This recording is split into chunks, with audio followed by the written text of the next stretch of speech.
In this tutorial, we're going to walk through everything you need to know about Spark's powerful Toolpath Preview.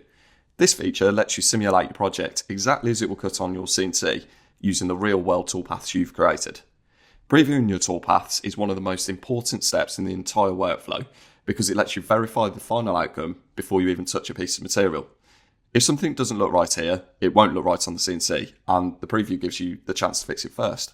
It's a true what you see is what you get environment that helps you catch mistakes, test different tools and strategies, and ultimately save time, money, and material. So with that, we can get started. So you'll see I've already got a project open here with some simple toolpathing. So we'll take a quick look over this, and to do that we need to go up to the expand button and we can take a look at the toolpaths pane on the right hand side. At the top of the form you'll see the toolpath list, and we've just got two toolpaths, so just a simple pocket and a cutout. And underneath you'll see that we're currently on the Create Toolpaths tab. So what we're interested in here instead is the preview, and this is a crucial opportunity to check over your toolpathing just to make sure that there are no potential machining issues and that you're happy with everything before you save it out to run it on your machine. So to get into the preview, all we need to do is go up to the second tab here, which looks like a red play button. So there's three, there's the Create, Preview and Save Toolpaths. So it's like first, second and third stage. So we'll click to go into the Preview Toolpaths tab. And you'll see immediately after we've done that, it's switched into the 3D view in our main window here. So I'll just click to recenter that. First off, we'll go through the first part of the form, which is the settings. So we can just click the arrow to expand this form. And you'll see that it drops down with a variety of settings. So we'll just go through these one by one. And the first one that we come to is the machined area color. So this is the color of the area of the toolpath that's being previewed. So the first one is material color, and you'll notice to the right of this, there's a little color palette button. So we'll just click on this, and this opens a drop-down box that if we click to expand it, you'll probably be familiar with this from the setup sheet form. And this just includes some default material textures and colors. So you can choose to set it to a plastic, wood texture, and there are just some solid colors as well. So just as an example, if we go to use solid color at the very top of the form, we can select from the color swatches. We just click to bring the color palette selector over. Currently in the color picker, all we can see is black and varying shades of grayscale. And this is because I've currently got the material set to black. So if I go across to the swatches here and select something else and then back into the color picker, this enables me to just free pick from a spectrum. Then the next one is the slider. So we can use this to set the RGB levels or CMYK, HSB and grayscale. Next along we have the spectrum, and next we have just a very basic colour box picker, which is represented by these pencils. So as you can see, as we go through and select these, it's changing the material colour, and that will apply to the preview as well. So I'll just select that and click to close out of the form. Okay, so you can imagine how useful this can be to accurately represent any kind of solid colour materials like perspex and other plastics. You'll also see in the list some other options. So we've got create new category and add new texture. And these options will actually allow you to load new textures to represent other materials. So imagine you're using any kind of hybrid materials or glue ups where you're using different species of woods. Well, you can load a JPEG image to use as the background for your preview. So we'll have a look at doing that. So if we come down near the wood section, and first of all, we'll click the create new category because that will enable me to name a new category heading. And we'll just call this custom woods.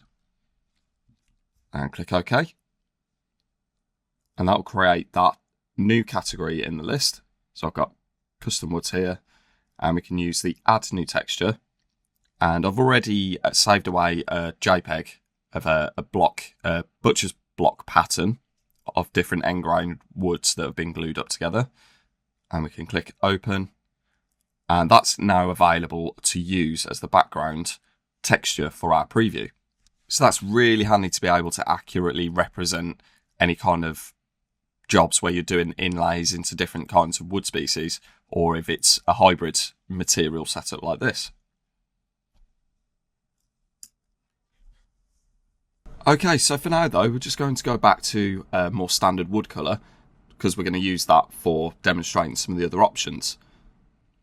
And the next option you'll see in the list is the surface colour option. Now, this will set the colour just for the surface of the material. So what this is really great for is for visualising and demonstrating what you can expect your toolpaths to look like if you're machining into material that you've painted the surface of, or if it's a composite or veneered material. So just to demonstrate that, we'll set the surface colour to, let's say, red. And we'll run the previews. So we'll come down to play, just speed that up.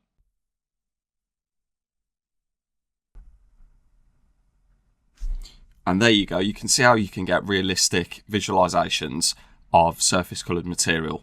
So imagine you painted the top of a board and you've cut into it. The material underneath is going to be back to the normal material texture colour.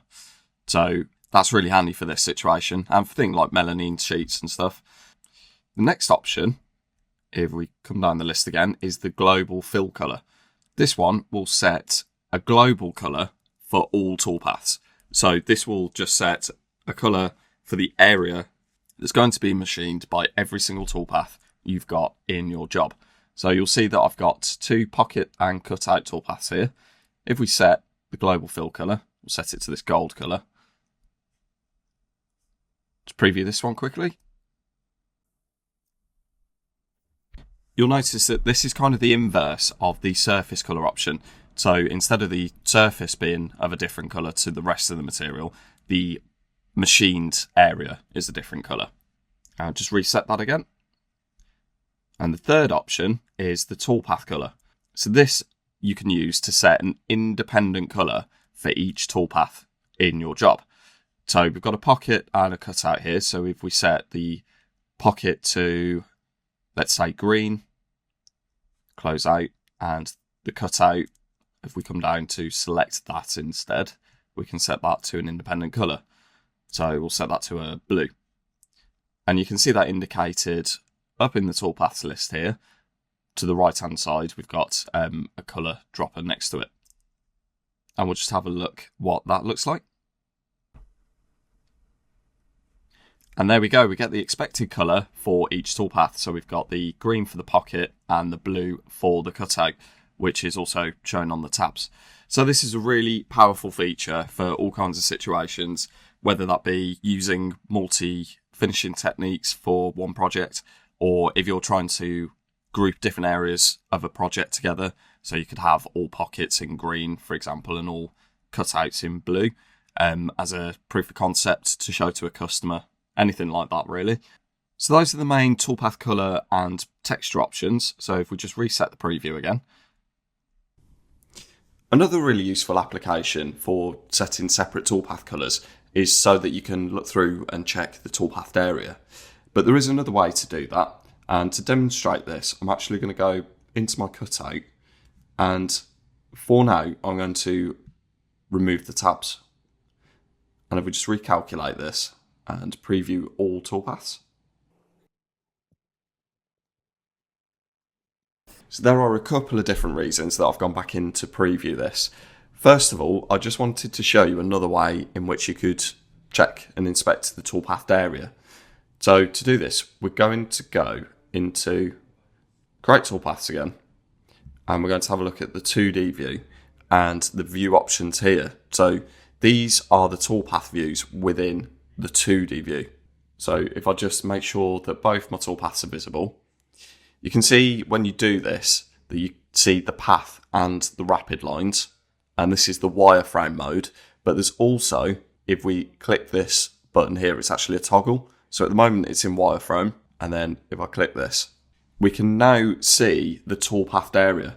So because I've assigned a toolpath colour, we're actually seeing the assigned colour shown in the preview.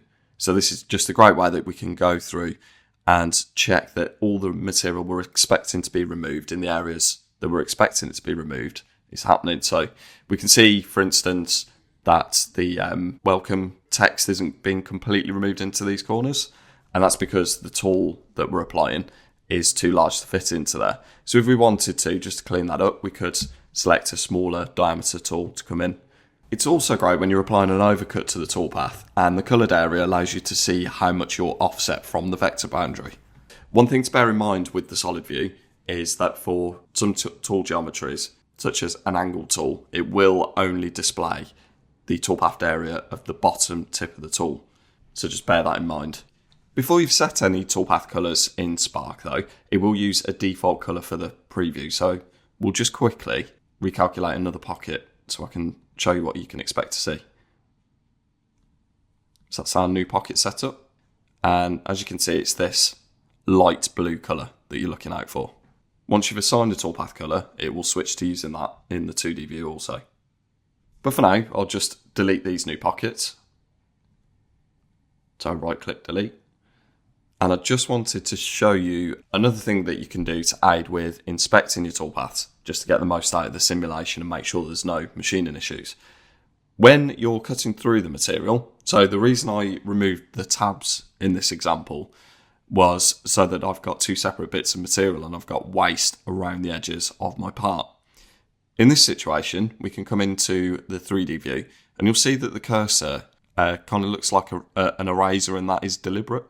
So we can double left click and that will remove the waste material so that we can see the machined edge more clearly. And we'll come back down in the form this time to look at the options underneath this. Now the first is the draw tool option, and this will render the actual tool geometry that you've selected for your toolpath in the 3D view. So I'll just demonstrate what I mean here before we look at the other related option quickly. I'll just lower the speed so that we can see this tool being drawn. And there you go. So this is the tool geometry that is selected for the pocket, being rendered in the 3D view, showing the area of the toolpath it's clearing in real time. So you can really twiddle as it previews, inspect what's going on, look for any potential machining issues. Just gives you a really great visual cue so you can relate things to the physical output on your machine.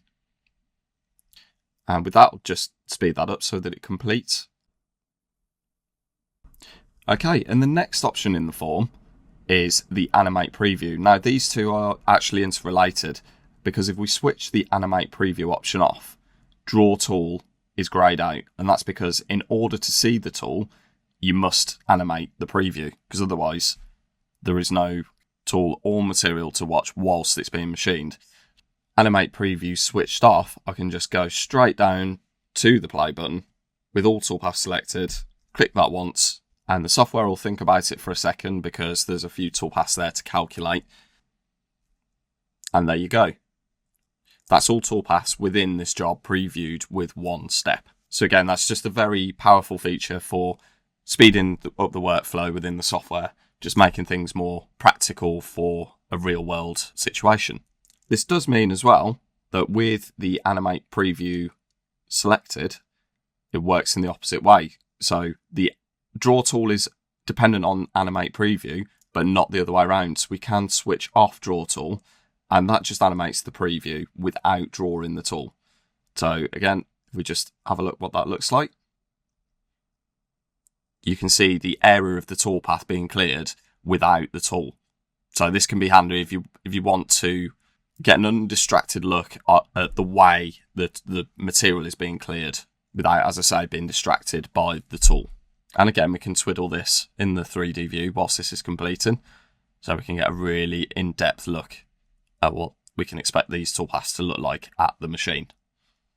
Okay, and with that now, I can now go back up and we'll reset this preview so that we can have a look at the rest of the options in the form. Underneath the Animate Preview option is the preview quality. So you'll see that this is a slider and it's a scale between faster toolpath previews and higher quality toolpath previews.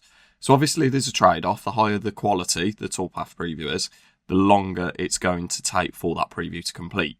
And the faster it is, the lower quality it's going to be. But that's all relative, and for some jobs, the faster settings may be more than adequate for the detail you're previewing. And you may not even notice much of a difference between the two, depending on the toolpath. Underneath this, we've got our preview type. So in here, we specify which of the toolpaths from the list we would like to preview. So the first option is pretty self-explanatory, just all toolpaths in this list, regardless of whether they're selected or visible. We just go and preview them all with the play button. Selected toolpath is only the one that we've selected, so the toolpath that is highlighted. So we've single left clicked on it. We can only select one, so it's just the one that we're previewing with this option. Visible toolpaths are any toolpaths that are visible and drawn within the workspace. So you'll see with the eye icon to the left of it, with the pocket and cutout currently being struck through, that means that these are invisible. If we use the Show All button towards the top, this will display all toolpaths in the view, and that means if we select Visible Toolpaths, we'll put this on the fastest preview quality just to demonstrate, high speed, and you'll see when you do this, the software actually warns you that for some of these tools, this preview quality may not be adequate. So if we then increase preview quality to a level that the software's happy with, reset, and there you can see the toolpath preview quality against the speed is much more feasible. Underneath the preview type, we've got some action buttons. We've got a play button. So we click this to start the preview once we've selected the preview type. Then the first one on the left underneath the play button is the single step button. And this will play through a single move type. So if you've got straight line span, it'll play the straight line span before an arc. Or if you've got a retract, it will play that singly before a move and then another plunge. So we could just demonstrate this quickly. If we just make the cutout visible, I can step through single types. So we can see we've done the first few single line spans, then it should be doing an arc in the corner. There we go. Another single line span and another, and so on. So just click the stop button, which is another view control, and that will stop the current action there and allow you to go back in to then reset the preview or undo last, whichever you're looking to use. After the single step button, we've got the play until next retract. So this will play a complete operation from start to finish. So for example, if we've got a pocket toolpath of multiple passes, it will play from the first plunge to the first retract. So we can test this, switch to the selected toolpath, and we'll select the pocket. And you can see that we're just stepping through, and it's just pausing each operation after the next retract. Again, we can use the stop button to exit out of this operation and back into the form where we can reset the preview. Okay, so that's all the options within the form. But there are just a couple of program options that I want to draw your attention to. So if we go up to the menu bar and we go down to settings, we'll see under display here, we've got always animate 3D view, which is related to the preview in the toolpaths. And if we go to toolpaths settings, there is an option to auto open the simulation view. That's on by default, but you can choose to switch it off. So this is the setting which controls whether first creating a toolpath, you automatically switch to the 3D view or not to preview. And we've just got an area here where we can set the standard preview quality. Okay, and with that, that about concludes our guide on previewing toolpaths in Vectric Spark. So I hope you found the video useful, and thank you very much for watching.